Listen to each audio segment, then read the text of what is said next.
Lors de l'audience du mercredi 20 novembre dernier à la prison centrale de Makala, le ministère public a requis 3 ans de prison contre l'opposant Seth Kikouni. Mais cette audience aura été très particulière. Bien avant ses réquisitoires, l'ancien candidat président de la République s'est tout d'abord interrogé, comme dans d'autres audiences précédentes, pourquoi il a été détenu pendant 28 jours à l'ANER alors qu'il pouvait déjà être transféré au parquet 48 heures après selon la loi. Je vais revenir à une question que je pose déjà depuis 2 audiences au ministère public, celle de savoir pourquoi j'ai passé 28 jours à l'ANER pour une infraction des droits de l'homme. S'agissant des propos pour lesquels il est poursuivi, tout feu, tout flamme, le président du parti politique Piste pour l'émergence a clairement démontré qu'il n'existait pas une tribu ou un peuple grand katangais. Il s'agit plutôt d'un espace géographique dans lequel vivent les Congolais de tous bords et de toutes les tribus. Il y a 3 semaines, j'avais tout simplement tenté d'expliquer le fait que le grand katangais en tant qu'identité n'existe pas.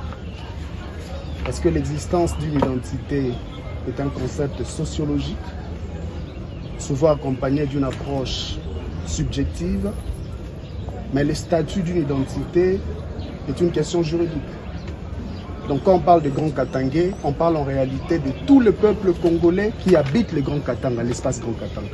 Sans froid aux yeux, ni une moindre agitation, l'opposant soutient qu'il dénonçait tout simplement la situation économique du pays qui devient de plus en plus déplorable et alarmante.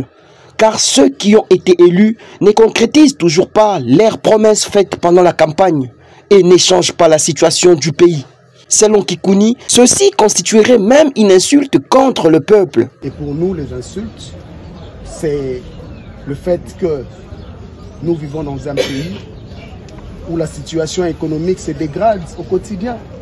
C'est-à-dire que nous élisons des gens et à la fin de la journée, les personnes qui nous dirigent sont incapables de nous assurer et de nous garantir le bien-être matériel. C'est une insulte, c'est une humiliation. C'est ce que j'ai essayé de dénoncer en tant que politique, en tant que politicien.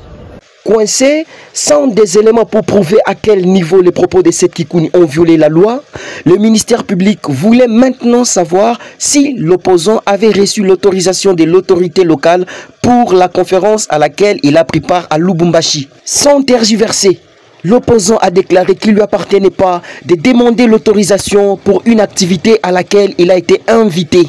N'ayant pas nié ses propos depuis le 2 septembre, le jour de son arrestation, Seth Kikouni affirme que son discours est le fruit d'une idéologie qui est la démocratie. Je dois avouer que mon discours était le produit d'une idéologie. Et cette idéologie, c'est la démocratie. C'est-à-dire que je considère les droits humains comme supérieurs à tout autre droit. Les Congolais qui habitent l'espace Grand Katanga ne sont pas différents des Congolais qui habitent Kinshasa ou autres provinces. Un autre temps fort de cette audience est lorsque le ministère public a soutenu que Seth Kikouni devrait seulement parler des grands Congolais et non des grands Katangais, bien qu'il tenait son discours à Lubumbashi et devant la population du Grand Katanga. Ainsi, pour réaliser son forfait, a réduit ses propos dans un régionalisme, en rappelant aux grands Katangais, au lieu de parler aux grands Congolais en général. Très inquiet et très choqué par les dires du ministère public, l'opposant prendra alors son courage à 2 mains pour indiquer que le ministère public serait victime d'un aveuglement idéologique avec pour but de restreindre les droits humains. Alors Kikouni alla beaucoup plus loin pour dire haut et fort que personne ne peut s'opposer à sa liberté d'expression et il ne l'acceptera jamais. Je ne comprends vraiment pas ce que le ministère public a insinué en posant ces questions. Parce que j'ai tenu un discours que le ministère public qualifie d'infraction, c'est une thèse. Je suis ici pour me défendre et démontrer qu'il ne s'agit pas d'une infraction, c'est une antithèse. Et j'ai comme l'impression, c'est comme si le ministère public essaye de contredire mon discours et de proposer un contre-discours. Non. il représente l'État. J'ai bien peur de dire qu'il est victime d'un aveuglement idéologique. Et cette idéologie a pour but de restreindre les droits humains, précisément la liberté d'expression. J'ai parlé comme politicien, j'ai parlé comme opposant. Si j'ai dit en ce moment que le temps est nuageux, est-ce qu'on doit conclure qu'il va pleuvoir, la rivière Ndjili va déborder, il y aura 10 000 morts? Non, moi en tant que politicien, je parle, je m'exprime en fonction des réalités locales. Ce n'est pas à moi de scruter, de choisir, je ne sais pas moi, les militants qui doivent écouter ce discours-là, ça ne marche pas comme ça. Je me suis exprimé en contrôlant mon langage parce que je sais, je connais en tant que politologue les limites de la liberté d'expression.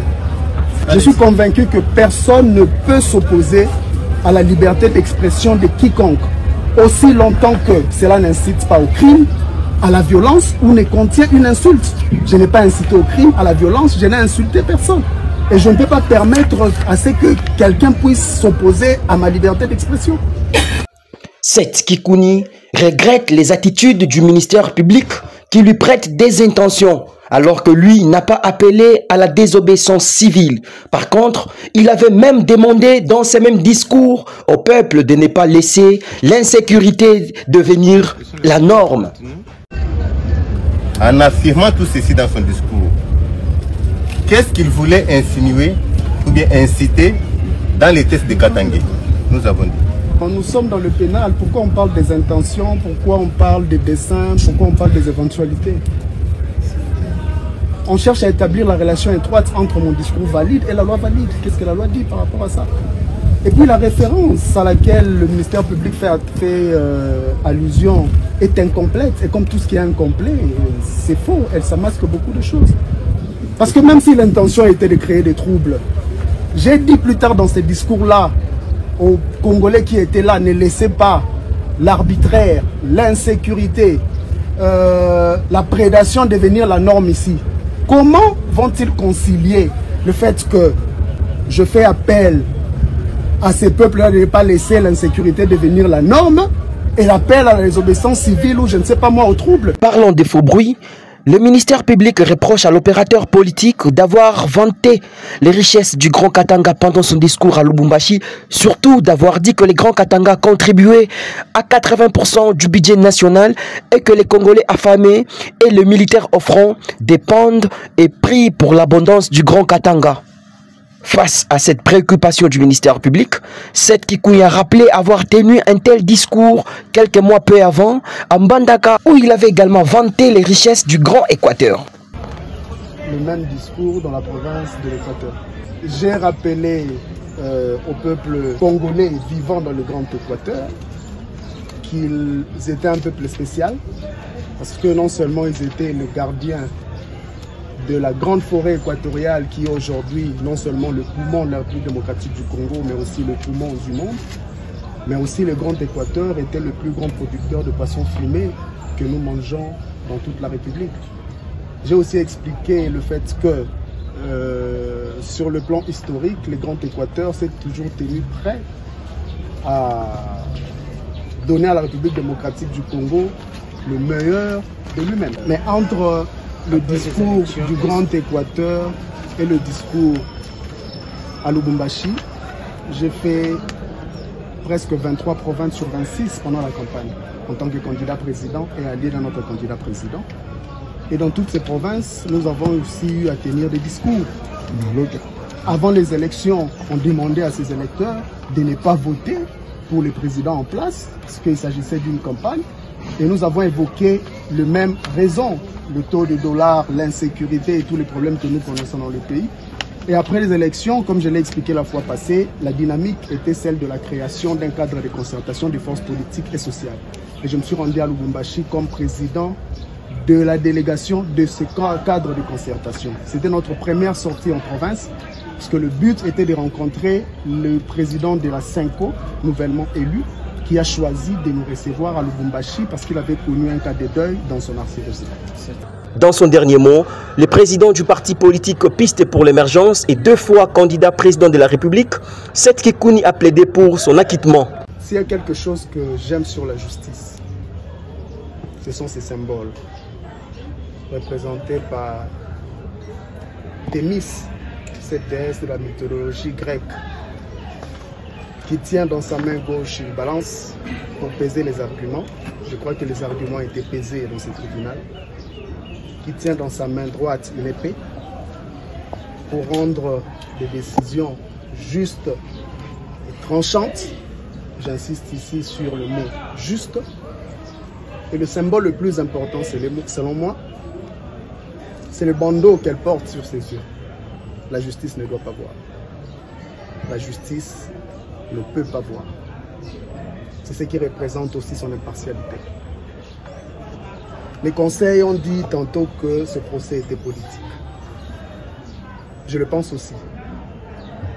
Je pense même que le ministère public a très mal préparé son dossier, malheureusement. Les propos du ministère public, parce que j'ai fourni beaucoup d'efforts pour me limiter à mon champ d'expertise des sciences politiques et relations internationales. Mais il a évoqué des concepts comme tribalisme, régionalisme, qu'il a tenté de définir de façon à me choquer moi personnellement et à choquer la science. Le danger, c'est celui de l'essentialisation. Parce que lorsqu'on parle des identités, il faut éviter de tomber dans les pièges de l'essentialisation, c'est-à-dire réduire un individu ou une entité à une seule dimension de son identité. Les grands Katanga, ce n'est pas seulement ce que le ministère public pense, non. Parce que lorsqu'on parle des identités, il se peut que je sois de l'opposition, il se peut que l'autre soit de l'union sacrée. Si sur ce terrain-là nous nous opposons, il se peut que nous deux nous soyons fanatiques de Fally Ipupa. On va se rencontrer sur ce point. Lorsque vous essentialisez, c'est en ce moment-là que vous devenez tribaliste, régionaliste et vous créez des problèmes dans la société. C'est très très dangereux. Égal à lui-même, l'opposant a ajouté que si par malheur il est condamné, ce n'est pas lui en réalité qui le sera, mais plutôt c'est la démocratie, la liberté d'expression ainsi que l'opposition qui seront condamnés. Je n'ai aucun doute sur le fait que vous allez acquitter cette Kikuni dans ce contexte difficile. Parce que je pense que si vous choisissez de me condamner, ce n'est pas cette Kikuni que vous allez condamner. C'est la liberté d'expression que vous allez condamner. C'est la démocratie que vous allez condamner. C'est l'opposition que vous allez condamner. Face à sa conscience, le tribunal va donc prononcer son jugement le 30 novembre prochain.